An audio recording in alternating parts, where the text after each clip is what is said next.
ಕಷ್ಟ ಅಂತ ಹೇಳ್ಕೊಂಡು ಹೋಗಿರುವಂಥ ಯುವತಿಯನ್ನು ಇಡೀ ರಾತ್ರಿ ಹೊರಗಿರುವಂತೆ ಮಾಡಿದ್ದು ಇದೇ ಪೊಲೀಸ್ನವರು. ASI ನಟರಾಜ್ ಮತ್ತು PC ಚೇತನ್ ಅವ್ರು ಮಾತಾಡಿರೋ ಮಾತುಗಳಾಗಿರ್ಬೋದು, ಅವ್ರ ವರ್ತನೆ ಆಗಿರ್ಬೋದು, ಯಾವ ರೌಡಿಗಿಂತ ಕೆಟ್ಟದಾಗಿದೆ ಬಿಡಿ. ಇವ್ರನ್ನೆಲ್ಲ ಪೊಲೀಸ್ನವರು ಅಂತ ಹೇಳೋದಕ್ಕೂ ಕೂಡ ಅಸಹ್ಯ ಆಗಿಬಿಡುತ್ತೆ. ಎಸ್, ಈ ಸುದ್ದಿಯನ್ನು ಫಾಲೋ ಅಪ್ ಮಾಡಿದ್ದು ನಮ್ಮ ಕ್ರೈಮ್ ರಿಪೋರ್ಟರ್ ಗಿರೀಶ್, ನನ್ನ ಸಹೋದ್ಯೋಗಿ ಇಲ್ಲೇ ಇದ್ದಾರೆ ನನ್ನ ಜೊತೆಗೇನೆ.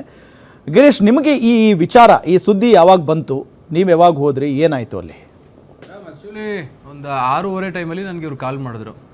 ಏನಾಯಿತು ಅಂತ ಒಂದು ಇನಿಷಿಯಲ್ ಬೇಸಿಕ್ ಮಾಹಿತಿ ತೊಗೊಂಡೆ. ಸರ್, ಹಿಂಗೆ ಸ್ಟೇಷನ್ ಹತ್ರ ಇದ್ದೀನಿ, ಏನು ವಿಚಾರ, ಈ ಥರ PGಲಿ ನಾನೇನೋ ಸ್ವಲ್ಪ ಅಮೌಂಟು ಕಳುವಾಗಿತ್ತು, ಇದನ್ನು ಕೇಳಿದ್ದಕ್ಕೇನೆ ಇವರು ಗಲಾಟೆ ಮಾಡಿದ್ರು. ಹೀಗಾಗಿ ನನ್ನನ್ನು ಸ್ಟೇಷನ್ಗೆ ಬರೋ ಥರ ಮಾಡಿದ್ದಾರೆ. ನನಗೆ ಆಶ್ಚರ್ಯ ಆಯಿತು. 2,500 ವಿಚಾರಕ್ಕೆ ಸ್ಟೇಷನಿಗೆ ಬರೋ ಅಂಥದ್ದೇನಿದೆ? CCTV ಇರುತ್ತೆ, ಕಳ್ತನ ಆದರೆ ಇನ್ಫಾರ್ಮ್ ಮಾಡಬೇಕು, ಏನಿದೆ ಪೊಲೀಸ್ ಇದೆ, ಎನ್ಕ್ವೈರಿ ಆಗುತ್ತೆ, ಮುಗೀತಲ್ಲ, ಸ್ಟೇಷನ್ಗೆ ಯಾಕೆ ಬರಬೇಕು ಅಂತ ನನಗೆ ಒಂದು ರೀತಿಯ ಕುತೂಹಲ ಆಯಿತು. ಸರಿ ಅಂತ ಹೋದೆ. ಹೋಗೋ ಟೈಮಲ್ಲಿ ಖಂಡಿತವಾಗೂ ಹೇಳ್ತೀನಿ, ಯಾವ ಪೊಲೀಸ್ ಸ್ಟೇಷನಲ್ಲಿ ಯಾವ ಪೊಲೀಸರು ಮಾಡಬಾರದ ಒಂದು ನೀಚ ಕೆಲಸವನ್ನು ಅವ್ರು ಮಾಡಿದ್ರು. ಏನು ಮಾಡಿದ್ರು ಅಂತ ಅಂದ್ರೆ, ಯಾರು ಅಕ್ಯೂಸ್ ಸ್ಥಾನದಲ್ಲಿರಬೇಕು ಅವರು ಒಳಗಡೆ ಕೂತಿದ್ದಾರೆ, ಯಾರು ವಿಕ್ಟಿಮ್ ಸ್ಥಾನದಲ್ಲಿರಬೇಕು ಅವರು ಹೊರಗಡೆ ಇದ್ದಾರೆ, ಅದು ಕೂಡ ಕತ್ತಲಲ್ಲಿ. ಸ್ಟೇಷನ್ ಗೇಟ್ ಮುಂದೆ ಪಾಪ ಈ ಹುಡುಗಿ ಏನಿದ್ದಾರೆ ಐಶ್ವರ್ಯ ಹತ್ಕೊಂಡು ನಿಂತಿದ್ದಾರೆ. ನನಗೆ ಶಾಕ್ ಆಯ್ತು, ಯಾಕೆ ಇಲ್ಲಿ ನಿಂತಿದ್ದೀರಾ ಅಂತ ಅಂದೆ. ಸರ್, ಅಲ್ಲಿ ಹೋದ್ರೆ ಆಗಲ್ಲ, ಭಯ ಆಗುತ್ತೆ ನನಗೆ, ಅವ್ರು ಇಲ್ಲಿ ಇರಬೇಡ, ಹೊರಗಡೆ ಹೋಗು ಅಂತ ನನ್ನನ್ನೇ ಅವರು ಹೀಯಾಳಿಸ್ತಾ ಇದ್ದಾರೆ, ನಂಗೆ ಇರೋಕ್ಕೆ ಆಗ್ತಾ ಇಲ್ಲ. ಬಟ್ ಒಂದು ಹೇಳ್ತೀನಿ, ಈ ಹುಡುಗಿ ಆಗಿರೋದಕ್ಕೆ ಒಂದು ಫೈಟ್ ಮಾಡಿ ಅವ್ರ ಎದುರುಗಡೆ ನಿಂತಿದ್ದಾರೆ, ಸ್ಟ್ಯಾಂಡ್ ಆಗಿ ಒಂದು ವಿಡಿಯೋ ರೆಕಾರ್ಡ್ ಮಾಡ್ಕೊಂಡಿದ್ದಾರೆ. ಹೌದು, ಅಷ್ಟು ಸಾಲದು ಅಂತ ನಾನು ಹೋದ ನಂತರದಲ್ಲೂ ಕೂಡ ಪೊಲೀಸ್ನವರು ಕೆಲವೊಂದು ಆಟಗಳನ್ನ ಆಡಿದ್ರು. ಆದರೆ ಅವ್ರಿಗೆ ಗೊತ್ತಾಯ್ತು ಫೈನಲ್ ಆಗಿ ಇನ್ನು ನಮ್ಮ ಬೆಳೆ ಬೈಯೋದಿಲ್ಲ ಅಂತ. ಅಷ್ಟಕ್ಕೂ ಈ ಒಂದು ಕೇಸ್ನಲ್ಲಿ ಈ PG ಮಾಲೀಕನ ಬಗ್ಗೆ ನಾನು ಹೇಳಲೇಬೇಕು. ಈ ಹುಡುಗಿ ಮೊದಲನೇದಾಗಿ ಕಂಪ್ಲೇಂಟ್ ಕೊಡ್ತಾರೆ 2,500 ಕಳುವಾಗಿದೆ ಅಂತ. 2,500 ಕಳುವಾಗಿದ್ದಾಗ ಆತ ಏನು ಮಾಡ್ಬೋದಿತ್ತು?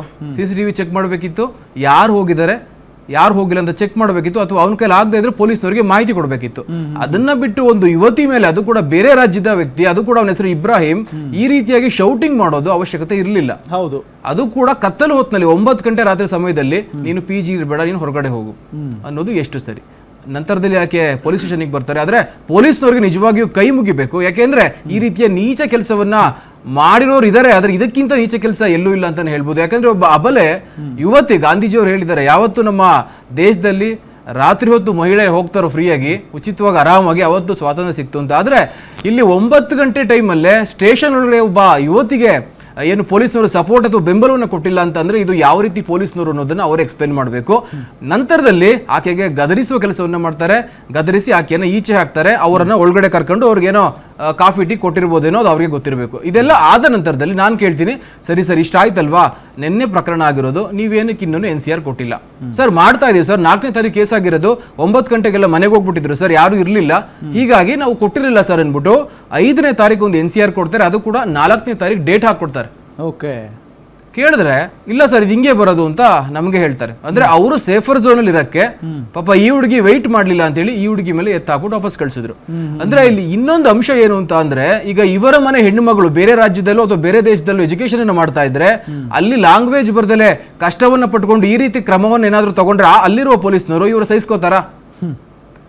ಇದು ಯಾವ ಲೆಕ್ಕ ಅನ್ನೋದು ಪೊಲೀಸ್ನವರು ಹೇಳಬೇಕಾಗಿದೆ. ಪೊಲೀಸ್ನವರು ಏನಂತ ತಿಳ್ಕೊಂಡಿದ್ದಾರೆ ಅಂತಂದ್ರೆ, ಖಂಡಿತವಾಗಿ ಒಂದು ITBTಯಲ್ಲಿ ನಾನು ಕೆಲಸವನ್ನ ಮಾಡ್ತಿದ್ದೀನಿ, ನಾನು ಆರಾಮಾಗಿ 8 ಅವರ್ ಅಥವಾ 12 ಅವರ್ ಡ್ಯೂಟಿ ಮಾಡ್ಕೊಂಡು ಹೋಗ್ಬೇಕು. ಆದ್ರೆ ನಿಮ್ಮ ಜವಾಬ್ದಾರಿ ಏನು ಅನ್ನೋದನ್ನ ನೀವು ತಿಳ್ಕೊಳ್ಳೇಬೇಕು. ನೀವು ಸಾರ್ವಜನಿಕರ ಸೇವೆಗಿದ್ದೀರಾ, ಅದರಲ್ಲೂ ಕೂಡ ಒಬ್ಬ ಹೆಣ್ಣು ಮಗಳು ಠಾಣೆಗೆ ಬಂದು ನನಗೆ ಕಷ್ಟ ಆಗ್ತಾ ಇದೆ ಸಪೋರ್ಟ್ ಮಾಡಿ ಎಂದಾಗ ನೀವು ಉಪಚರಿಸುವ ರೀತಿ ಚೆನ್ನಾಗಿರ್ಬೇಕು, ಅದು ಎಲ್ಲದಕ್ಕಿಂತ ಉತ್ತಮವಾಗಿರ್ಬೇಕು. ಆದ್ರೆ ಆ ಹುಡುಗಿ ನಾನು ಸ್ಟೇಷನ್ ಬಿಟ್ಟು ಈಚಲಿರ್ಬೇಕು ಅಂತ ಹೇಳಿ ಗೇಟ್ ಬಳಿ ಹೋಗಿ ನಿಂತಿದ್ದಾಳೆ ಅಂತ ಅಂದ್ರೆ ನಿಮ್ಮ ಸೇವೆ ಇನ್ನು ಎಷ್ಟರ ಮಟ್ಟಿಗಿತ್ತು ಅಂತ ನಿಮ್ಗೆ ಗೊತ್ತಾಗಬೇಕು. ಇದರಲ್ಲಿ ಅತಿ ಪ್ರಮುಖವಾಗಿ ASI ನಟರಾಜ್ ಆಗಿರ್ಬೋದು, ಅದೇ ರೀತಿ ಅವರ ಕಾನ್ಸ್ಟೇಬಲ್ ಏನಿದ್ದಾರೆ ಆ ವ್ಯಕ್ತಿ ಚೇತನ್ ಕುಮಾರ್, ಇವರಿಬ್ಬರು ಕೂಡ ಈ ಯುವತಿ ಏನಿದ್ದಾರೆ ಇವರ ಮೇಲೆ ಅಕ್ಷರಶಃ ದಬ್ಬಾಳಿಕೆಯನ್ನೇ ಮಾಡಿದ್ದಾರೆ. ಅದು ಕೂಡ ಮಾತಿನ ದಬ್ಬಾಳಿಕೆ ಅಂತಾನೆ ಹೇಳ್ಬೋದು. ಇದನ್ನ ಯಾರು ಕೂಡ ಸಹಿಸೋದಕ್ಕೆ ಸಾಧ್ಯ ಇಲ್ಲ. ಓಕೆ, ಪೊಲೀಸ್ ಸ್ಟೇಷನ್ಗೆ ಇಷ್ಟೆಲ್ಲ ಆಗುತ್ತೆ, ಬಟ್ ಅದಕ್ಕಿಂತ ಮುಂಚೆ ನೀವು PG ಹತ್ರ ಹೋಗ್ತೀರಿ, ಅಲ್ಲಿ ನೀವು ವಿಡಿಯೋ ಮಾಡಬೇಕಾದ್ರೆ ನಿಮ್ಮ ಮೊಬೈಲ್ ಎಲ್ಲ ಕಸ್ಕೊಳ್ತಾರೆ PG ಓನರ್? ಇಲ್ಲ, ಅದು ಆಕ್ಚುಲಿ ಆಗಿರೋದು ಸ್ಟೇಷನ್ ಮುಂದೆನೆ. ಸ್ಟೇಷನ್ ಮುಂದೆ ಆಗಿದೆ, PG ಹತ್ರ ಹೋಗಿರ್ಲಿಲ್ಲ ನಾನು ಅವಾಗ. ಯಾವಾಗದು? ಇದು ಆಕ್ಚುಲಿ ನಿನ್ನೆ ರಾತ್ರಿ ನಾನು 6 ರಿಂದ 7 ಗಂಟೆಗೆ ಏನು ಸ್ಟೇಷನ್ ಹತ್ರ ಹೋದೆ, 8:30 9 ಗಂಟೆ ಸಂದರ್ಭದಲ್ಲಿ ಈ ವಿಡಿಯೋ ಆಗಿದೆ. ಇದು ಯಾಕಾಯ್ತು ಅಂತಾನು ಹೇಳ್ತೀನಿ. ನಾನು ಆತನನ್ನ ಮೊದಲನೇದಾಗಿ ಒಂದು ಬೇಸಿಕ್ ಇನ್ಫಾರ್ಮೇಶನ್ ತಗೊಂತೀನಿ, ಸರ್ ಏನಿದು ಅಂತ. ನಾನು ಅನ್ಕೊಂಡೆ ಆತ ಬುದ್ಧಿವಂತ ಇದ್ದಾನೆ ನೋಡ್ಲಿಕ್ಕೆ, ಇಬ್ರು ಕೂಡ ವೆಲ್ ಎಜುಕೇಟೆಡ್ ತರ ಕಾಣಿಸ್ತಾರೆ, ಮೇ ಬಿ ರೆಸ್ಪಾನ್ಸ್ ಮಾಡ್ತಾರೆ ಅಂತ. ಆದ್ರೆ ಶುದ್ಧ ಅಯೋಗ್ಯರು ಅಂದ್ರೆ ಅವ್ರನ್ನ ಬಿಟ್ರೆ ಯಾರು ಇಲ್ಲ. ನೋಡ್ಲಿಕ್ಕೆ ಎಜುಕೇಟೆಡ್, ಆದ್ರೆ ಪ್ಯೂರ್ಲಿ ಅನ್ಎಜುಕೇಟೆಡ್. ಅವ್ರಿಬ್ರು ಅಯೋಗ್ಯ ಅನ್ನಕ್ಕೂ ಅಸಹ್ಯ ಆಗ್ಬಿಡುತ್ತೆ ಬಿಡಿ ಅವನಿಗೆ. ಆಮೇಲೆ ಅವರು ಕೇಳ್ತೀನಿ ನಾನು, ಸರ್ ಹಿಂಗ ಆಗಿದೆ, 2,500 ನೀವು ವಾಪಸ್ ಕೊಡಿ, ಹುಡುಗಿ ಒಕೆಟ್ ಮಾಡ್ತಾರೆ ಅಂತ. ಆದ್ರೆ ಅವನೇ ₹1 ನಾನು ಕೊಡಲ್ಲ. ನಾನು ಇವತ್ತು 2,500 ಆ ಹುಡುಗಿ ಕೊಟ್ರೆ ನಾಳೆ 10,000 ಕೇಳ್ತಾಳೆ, 1,00,000 ಕೇಳ್ತಾಳೆ, ನಾನು ಎಲ್ಲಿಂದ ಕೊಡ್ಲಿ? ನಾನು ಹೇಳ್ತಾ ಇದ್ದೀನಿ ಸರ್, ನಾನ್ ಗ್ಯಾರಂಟಿ ಆ ಹುಡುಗಿ ನಿಮ್ PG ಇರೋದು ಬೇಡ ಇನ್ನು, ಯಾಕೆ ನಿಮ್ಗೂ ಅವ್ರಿಗೂ ಮಧ್ಯೆ ಒಂದು ಗೋಡೆ ಕಟ್ಕೊಂಡ್ಬಿಟ್ಟಿದ್ದೀರಾ, ನಿಮ್ಗೂ ಸೇಫ್ ಇಲ್ಲ ಅವ್ರಿಗೂ ಸೇಫ್ ಇಲ್ಲ, ನಾನು ಒಕೆಟ್ ಮಾಡಿಸ್ತೀನಿ. ಆ ವ್ಯಕ್ತಿ ಹೇಳ್ತಾನೆ, ಪೊಲೀಸ್ನವ್ರಿಗೆ ದುಡ್ಡು ಕೊಡ್ತೀನಿ ನಾನು ಬೇಕಾದ್ರೆ, ಈ ಹುಡುಗಿಗೆ ನಾನು ಕೊಡಲ್ಲ. ಹಂಗಂದು ನಾವು ವ್ಯಕ್ತಿ ಒಳಗಡೆ ಹೋಗಿ ಆರಾಮಾಗಿ ಕುತ್ಕೊಂತಾನೆ ಪೊಲೀಸ್ನವ್ರ ಮುಂದೆ. ಇದು ಒಂದು ಭಾಗ. ಎರಡನೇ ಭಾಗ ಹೇಳ್ತೀನಿ ಕೇಳಿ. ನಂತರದಲ್ಲಿ ಸರಿ ಅಂತ ನಾನು, ಸರಿ ನಮ್ಮ ಆಯ್ತು, ಅವ್ರು ಬಗ್ತಾ ಇಲ್ಲ, ಅವರು ಕೌಂಟರ್ FIR ಕೊಡ್ತೀನಿ ಅಂತ ಹೇಳ್ತಾ ಇದ್ದಾರೆ, ನಿಮ್ಮ ಹತ್ರ ಇಷ್ಟು ಸಾಕ್ಷಿ ಇಟ್ಕೊಂಡು ನೀವೇ FIR ಮಾಡಬಾರ್ದು, ಸರಿ ಬನ್ನಿ ಅಂತ ಹೇಳಿ ನಾನು FIR ಮಾಡಿಸ್ತೀನಿ. FIR ಮಾಡಿಸಿ ಸರ್ NCR ಅಂತ, ಸರಿ NCR ಕೊಡ್ತಾರೆ, ಸರ್ ನಾಳೆ ಕೋರ್ಟ್ಗೆ ಹೋಗ್ಬೇಕು, ಕೋರ್ಟಿಂದ ಆರ್ಡರ್ ಆದ್ಮೇಲೆ ನಾವು ಏನು FIR ಮಾಡ್ತೀವಿ ಅಂತ ಇನ್ಸ್ಪೆಕ್ಟರ್ ಹೇಳ್ತಾರೆ, ಸಬ್ ಇನ್ಸ್ಪೆಕ್ಟರ್ ಹೇಳ್ತಾರೆ. ನಾನು ಹೋದ್ಮೇಲೆ ಇದೆಲ್ಲ ಆಗಿರೋದು. ಪ್ರತಿನಿಧಿ ಎಲ್ಲಾ ಕೆಲಸಗಳಿಗೂ ರಿಪೋರ್ಟರೇ ಹೋಗ್ಬೇಕಾ ಅನ್ನೋದು ಇಲ್ಲಿ ಪ್ರಶ್ನೆ.